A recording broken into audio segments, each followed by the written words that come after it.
got a guest, Christoph. Yay! Thanks for helping me out. It's a pleasure. I feel special. So early this morning, the team was released. It was probably one of the most awaited Springboks squads. So we didn't know what they were going to say. And also, we're going to chat about this first and just then mention the other quarterfinals too. So a few surprises. A 5-3 split. First surprise. I think it's the first time for the World Cup, if I'm correct. I heard in 4 years. In 4 years. First 5-3 split in 4 years.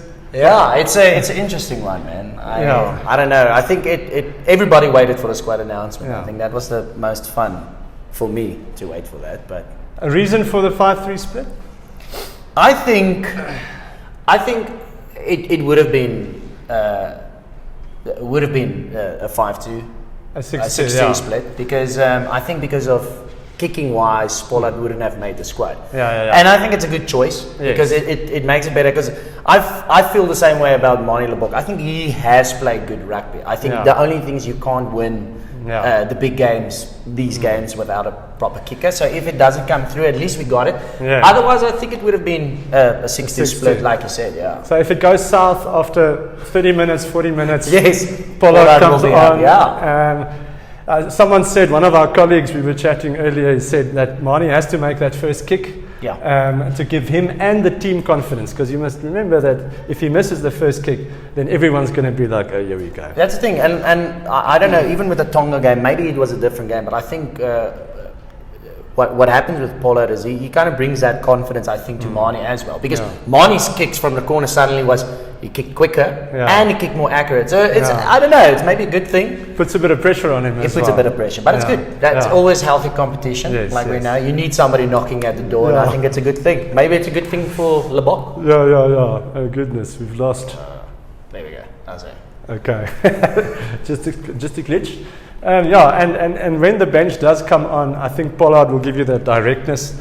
He'll almost be like a bomb squad member. He'll get you over the advantage line. I agree completely. He's won a World Cup before, and he's been there a few times. So it's a good thing. It's nice to have like a senior player as well.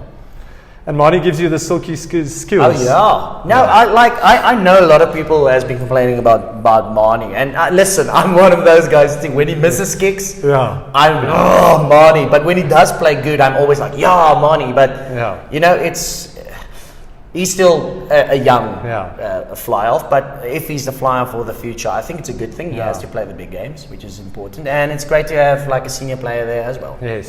The defense in Channel 1 is going to be interesting because he's a 72 kg frame. That's true. And these guys, Dante and Fiku, they're big boys, both over 100 kgs. It's not that Jalabert is a small fly-off, but I think that defensive channel with Jalabert should be fine. But if they run the centres on Manie, that's going to be difficult for him. So we need some forwards to help support there, Damien to help out on the defence. I think it's going to be interesting as well, because the same thing is like if you look at our centres as well, I think it is going to be a very fly-off focused game. I don't know about France. They have been trying a wider thing.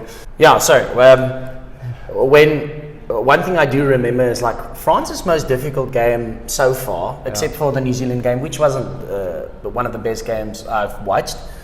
But the Uruguay game was very interesting.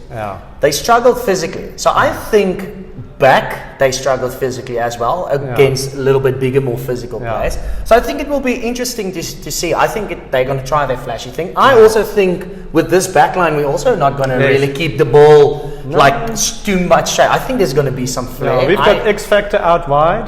Definitely. This is a backline. Damien Willems has been playing the best. He's also been playing the most rugby for the Springboks. I checked some stats the other day. But this is a flair backline. This is a hot backline. So I don't know. I don't think we're going to play. I don't know. Rassi has always surprised us. Maybe he plays the most physical front game we've ever seen. But I think with this backline, I think there's going to be some magic. Hopefully, it will be great. I just hope Kriel comes off. Just makes.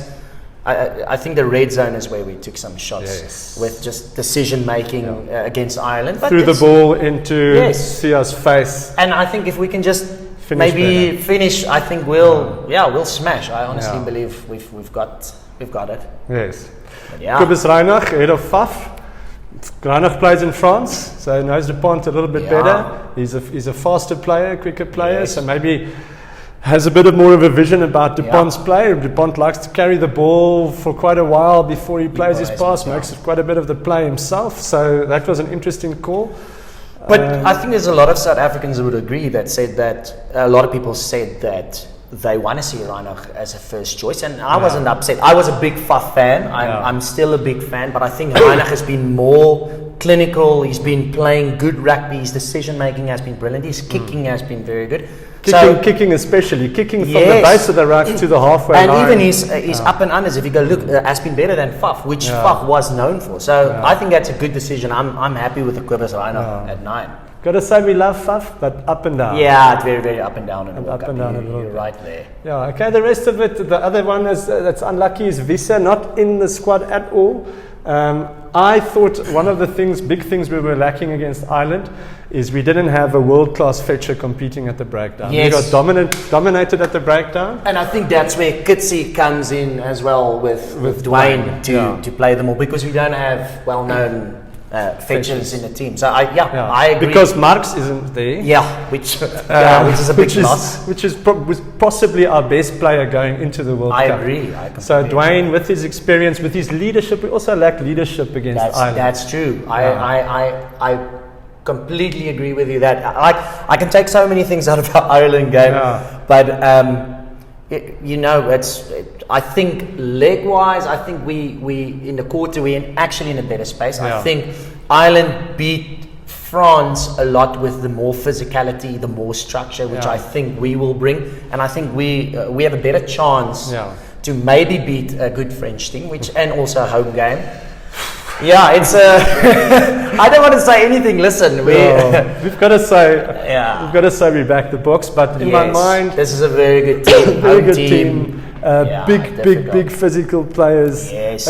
Clever fly off. Obviously, advantage. DuPont will be interesting to see if he lasts the whole game. If he takes a few big knocks, even on the body. I mean, it sends shock waves, and his face will hit the grass. That's the thing. And what kind of mask he's going to wear, and everything will be interesting. And if he can play the same way, or if he'll be a bit worried about the physical stuff, because he's probably playing the most physical forward back in the competition.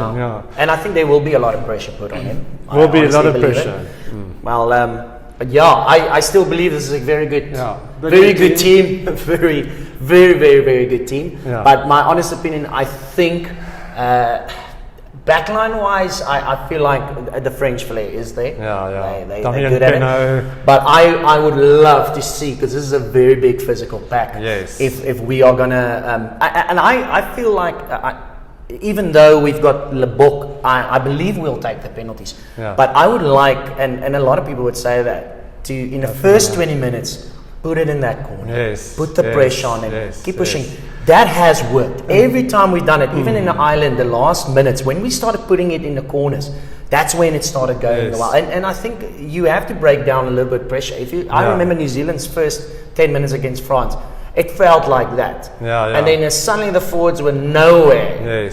Then the French started to take control. Our forwards will never be nowhere. That's the thing. It's very brave to say. Very brave to say. Man. But I hope for a very cool demand game. I think it's a mountain to climb. If we beat this game, I think it makes. I believe we can take the World Cup. But we've got Ben O'Keefe. Influence of the crowd on Ben O'Keefe. Influence of the crowd, which is interesting. It will be a little bit. I think Ben O'Keefe is the best possible guy to absorb that. You know what? I know a lot of South Africans. I know a lot of South Africans, and me too, complain about the ref. But even in an island game, I think South Africa left it for themselves. They made the crappy mistakes.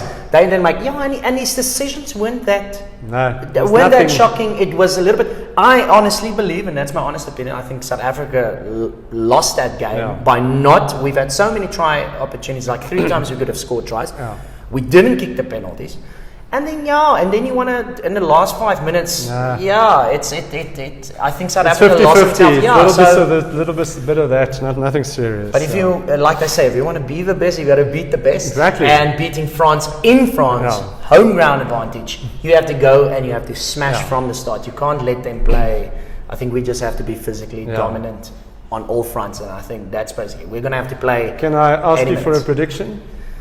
I think Springboks, I feel like I said the same against Ireland, but I think Springboks with 7 around there. I think it's going to be a try scoring game. I don't think it's going to be a penalty game. I was wrong against Ireland, but if it works, like I say, if all of this comes together, and the kicking comes together and the decision making comes together, I definitely think it could be a little bit more, but I just think physically we are front, we physically great. I think our backs just need to, it's a clinical thing that gets me. That's why I would have maybe said something different, but I would say 5 or 7. If we really click like we did against New Zealand in the warm-up, it could be interesting. It could be a good game, but we'll have to be better than we played against Ireland. What's your prediction? My prediction is also, I'd say about 5 points. Is it? A few tries in the game, not many. Boca. 2 tries, Boca. 1 try, France. Yeah, I think Boca so. by 5. I definitely think that's a good prediction. I agree. Just quickly, we're not going to do a big discussion. Argentina, Wales. Man, I would just the winner.